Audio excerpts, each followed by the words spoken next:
Il y a un secret qui gît au cœur du système financier moderne. Un secret si vaste, si ancien et si profondément enraciné que la plupart des gens, y compris les experts de Wall Street, ne le voient plus ou même plus.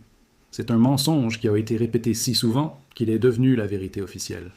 Ce mensonge concerne la nature même de la monnaie et plus spécifiquement le rôle de l'argent métal.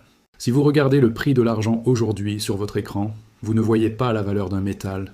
Vous voyez le résultat d'une guerre centenaire, une guerre silencieuse menée par les banques centrales et les gouvernements contre la seule forme de monnaie qui a toujours échappé à leur contrôle total. L'argent n'est pas simplement une matière première. C'est l'ennemi juré de la monnaie fiduciaire. C'est l'ennemi de l'inflation. Et c'est pour cette raison précise qu'il est, mathématiquement et historiquement, l'actif le plus sous-évalué de l'histoire de l'humanité. Pour comprendre l'ampleur de l'opportunité qui se présente à nous, nous devons d'abord déconstruire le mécanisme de suppression. Nous devons retourner à l'origine du crime. L'année 1873.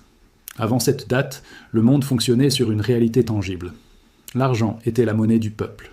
L'or était la monnaie des rois, utilisée pour les règlements entre nations.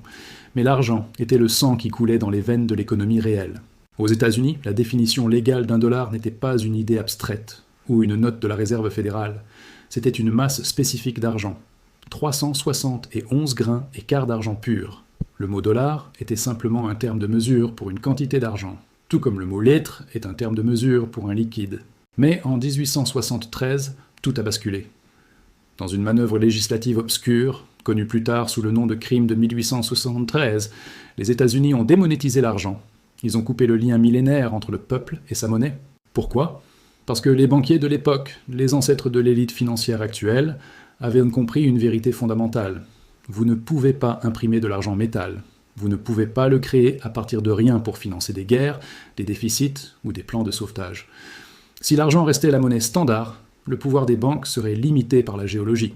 En éliminant l'argent, ils ont ouvert la voie à l'expansion illimitée du crédit, un système qui profite aux créanciers au détriment des travailleurs. Ce fut le premier acte de suppression. Mais le coup de grâce est venu au XXe siècle avec l'invention du marché des produits dérivés. C'est ici que l'histoire devient technique. Et c'est ici que se trouve la clé de l'explosion future des prix. Comment contrôlez-vous le prix d'un actif que vous ne possédez pas ? Vous créez une version papier de cet actif, et vous en imprimez autant que nécessaire.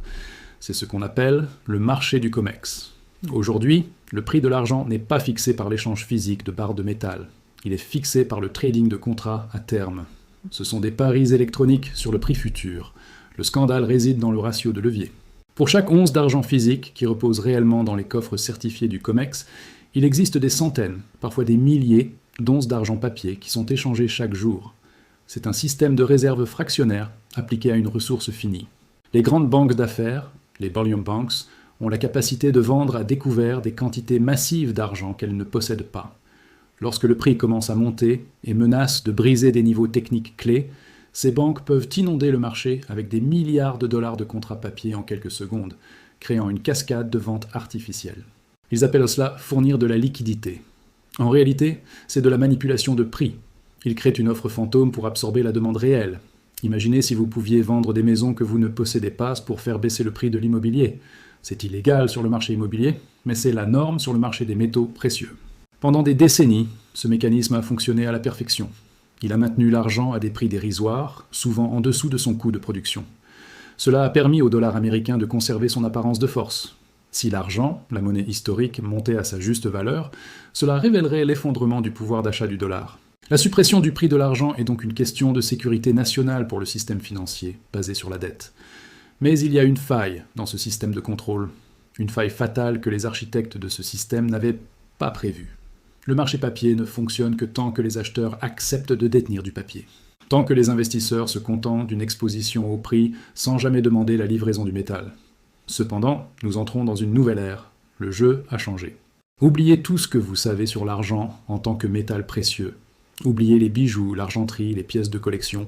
Ces usages appartiennent au passé. L'histoire que nous vivons aujourd'hui est celle d'une transformation radicale. L'argent est passé silencieusement du statut de monnaie optionnelle à celui de métal industriel indispensable. Il est devenu le métal technologique par excellence. Sans argent, la vie moderne telle que nous la connaissons s'arrête. Pour comprendre pourquoi la demande est sur le point d'exploser, il faut revenir à la physique élémentaire.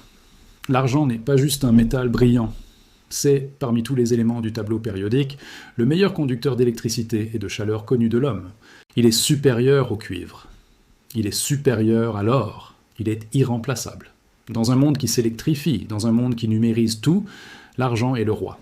Chaque fois que vous appuyez sur un interrupteur, chaque fois que vous lancez une vidéo sur votre smartphone, chaque fois que vous démarrez votre voiture, vous utilisez de l'argent. Mais l'usage qui est en train de drainer les réserves mondiales, le gouffre qui aspire tout le métal disponible, c'est l'énergie photovoltaïque. C'est ce que nous appelons le vortex solaire. Les gouvernements du monde entier se sont engagés dans une course effrénée vers la neutralité carbone. C'est un mandat politique qui ne peut être ignoré. Ils injectent des milliers de milliards de dollars pour construire des infrastructures vertes. Et la pierre angulaire de cette transition, c'est le panneau solaire.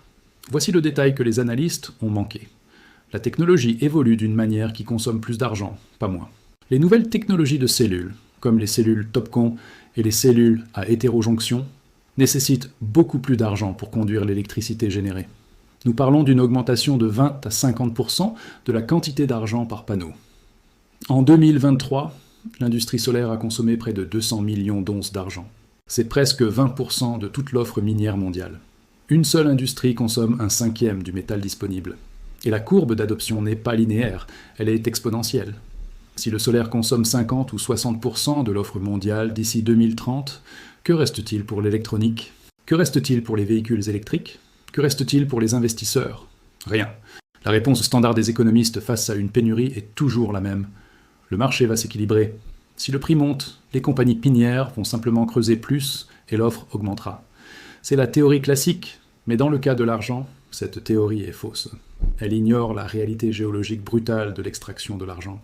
Nous sommes confrontés à ce que les géologues appellent la falaise de l'argent. Voici le secret que l'industrie minière connaît, mais que le grand public ignore. La majorité de l'argent produit dans le monde ne vient pas de mines d'argent. Environ 72% de l'offre mondiale d'argent est un sous-produit. C'est un accident géologique. L'argent est extrait principalement de mines de zinc, de plomb, de cuivre et d'or. Lorsque vous creusez pour trouver du cuivre au Chili, vous trouvez parfois un peu d'argent. C'est un bonus. Cela a une conséquence économique dramatique. L'offre d'argent est inélastique au prix de l'argent. Imaginez que le prix de l'argent double demain. Est-ce qu'une mine de cuivre géante va doubler sa production de cuivre juste pour obtenir un peu plus d'argent? Absolument pas. Si la demande mondiale de cuivre baisse à cause d'une récession, ils vont réduire leur production. Et mécaniquement, la production d'argent va baisser aussi, même si le prix de l'argent explose et que le monde en réclame désespérément. L'offre d'argent est otage de la dynamique des autres métaux. De plus, il y a le facteur temps. Si vous découvrez un gisement d'argent fabuleux aujourd'hui, il vous faudra en moyenne 15 ans pour construire une mine, 15 ans d'études géologiques, de permis environnementaux, de construction. Il n'y a pas de réponse rapide possible à une crise de l'offre. Le pipeline de nouveaux projets est vide parce que le prix a été supprimé pendant trop longtemps. Nous payons aujourd'hui le prix de décennies de sous-investissement. Le résultat de tout cela est un déficit structurel chronique. C'est un terme que vous devez retenir, déficit structurel. Cela signifie que chaque année, le monde consomme plus d'argent qu'il n'en produit. En 2022, le déficit était de 237 millions d'onces. En 2023, un autre déficit massif. C'est du jamais vu dans l'histoire moderne. Nous consommons notre capital. Comment le marché a-t-il tenu jusqu'ici sans explosion des prix? En vampirisant les stocks existants. Les réserves accumulées pendant des décennies dans les coffres de Londres et de New York ont servi de tampon. Mais ce tampon s'amincit. Les graphiques des Stark, des stocks du COMEX et de la LBMA montrent une chute vertigineuse. C'est comme un sablier dont les derniers grains sont en train de tomber. Quand ces stocks seront épuisés, ou quand ils atteindront un niveau critique où les propriétaires refuseront de vendre, nous frapperons le mur géologique. Il n'y aura plus de métal tampon. La demande industrielle se heurtera directement à une production minière incapable d'augmenter. L'argent disparaît. Contrairement à l'or, qui est stocké et recyclé à l'infini, l'argent industriel est consommé en quantités infimes dans des milliards d'appareils, puis jeté dans les décharges. Nous avons passé les 70 dernières années à extraire l'argent de la terre pour le jeter à la poubelle. Les stocks mondiaux d'argent hors sol ont été décimés. Aujourd'hui, le filet de sécurité a disparu. Lorsque la panique solaire commencera, il n'y aura pas de stocks stratégiques gouvernementaux pour inonder le marché et calmer les prix. Les États-Unis ont vendu leur stock stratégique d'argent il y a des décennies. La Chine, elle, garde le sien. Nous arrivons maintenant à la conclusion logique de cette équation. Nous avons un actif historiquement monétaire dont le prix est supprimé par un marché papier frauduleux. Nous avons une demande industrielle exponentielle et inélastique. Nous avons une offre géologique en déclin. Tous les ingrédients sont réunis pour un réajustement historique. Lorsque la panique commencera, elle se déroulera en 2 phases. La première phase sera la déconnexion. Nous verrons le prix papier rester relativement bas, manipulé par les banques, mais en parallèle, le prix physique réel, celui que vous devez payer pour avoir une barre de métal dans la main, va s'envoler. Les primes vont exploser. Il y aura 2 prix pour l'argent, le prix fictif de l'écran et le vrai prix du marché. La deuxième phase sera la capitulation. Le marché papier, vidé de sa crédibilité, s'effondrera. Les positions courtes massives détenues par les banques devront être couvertes. C'est là que nous verrons la courbe parabolique. Quelle est la juste valeur de l'argent? Si nous revenons simplement au ratio historique moyen de 15 pour 1 avec l'or, l'argent devrait être à 166 $ l'once. Aujourd'hui, il traîne autour de 30 $. C'est un potentiel de multiplication par 5, juste pour revenir à la normale, sans même prendre en compte la pénurie industrielle. C'est le plus grand transfert de richesse de notre vivant. Il se fera au détriment de ceux qui détiennent de la monnaie fiduciaire et au profit de ceux qui détiennent des actifs réels. L'argent est la porte d'entrée la plus accessible pour se protéger de ce transfert. L'or est cher, l'argent reste l'actif du peuple. Mais il y a une condition, vous devez le posséder. Du métal physique, si vous ne pouvez pas le tenir dans votre main, vous ne le possédez pas.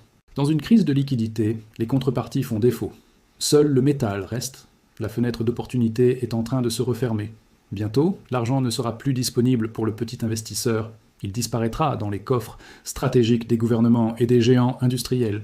Il deviendra unobtainium. Ceci n'est pas une prédiction, c'est une observation. C'est de la reconnaissance de motifs. Les mathématiques ne mentent pas. La géologie ne négocie pas. La question n'est pas de savoir si cela va arriver. La question est de savoir quand le barrage va céder. Le compte à rebours est lancé. La panique approche.